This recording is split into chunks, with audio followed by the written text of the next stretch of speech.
Bahan penjelasan harga lantai padi dan beras putih tempatan. Kerajaan Madani telah menaikkan harga lantai padi daripada RM1,300 kepada RM1,500 bermula pada 16 Februari 2025 bagi menyokong pengeluaran padi tempatan.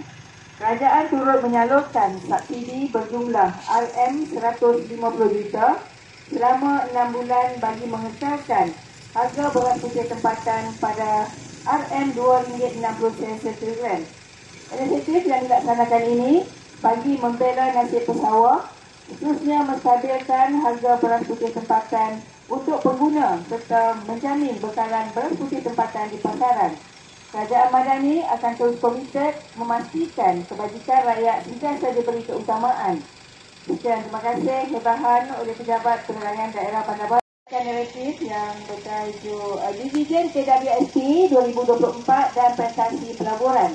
Peningkatan kadar dividen 6.3% menunjukkan prestasi pelaburan yang kukuh dan pengurusan dana yang berkesan oleh KWSP. Dividen KWSP 2024 menunjuk hasil pemulihan pasaran, ekonomi stabil dan inisiatif kerajaan melalui Belanjawan 2024 dan ekonomi badani pelaburan masuk ekonomi kukuh.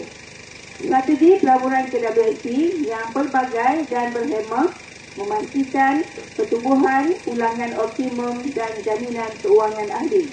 Peningkatan aset dan caruman mencerminkan kepercayaan berterusan ahli terhadap KWSP. Dan kerajaan dan KWSP komited memastikan ekonomi mampan, pengurusan risiko teliti dan dividen adil untuk 16.22 juta ahli. Sekian, terima kasih. Naratif dividen KWSP. Assalamualaikum dan salam Malaysia Madani. Keselamatan dalam talian adalah tanggungjawab bersama untuk melindungi diri dan komuniti daripada ancaman cyber. Kesedaran dan pendidikan amat penting dalam mengelakkan risiko seperti penipuan, buli cyber dan penyebaran maklumat palsu. Komuniti boleh bertindak dengan berkongsi maklumat keselamatan, melaporkan ancaman atau aktiviti mencurigakan, menyokong kempen kesedaran cyber dan mendidik generasi muda tentang keselamatan digital.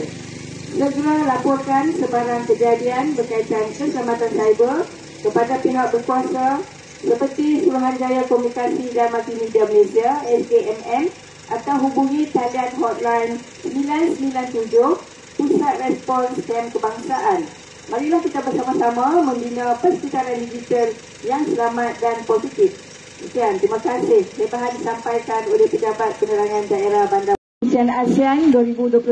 Assalamualaikum dan salam Malaysia Madani. Bermula Januari 2025, Malaysia akan menggalas tanggungjawab sebagai perusi ASEAN dengan tema keterangkuman dan kemampanan.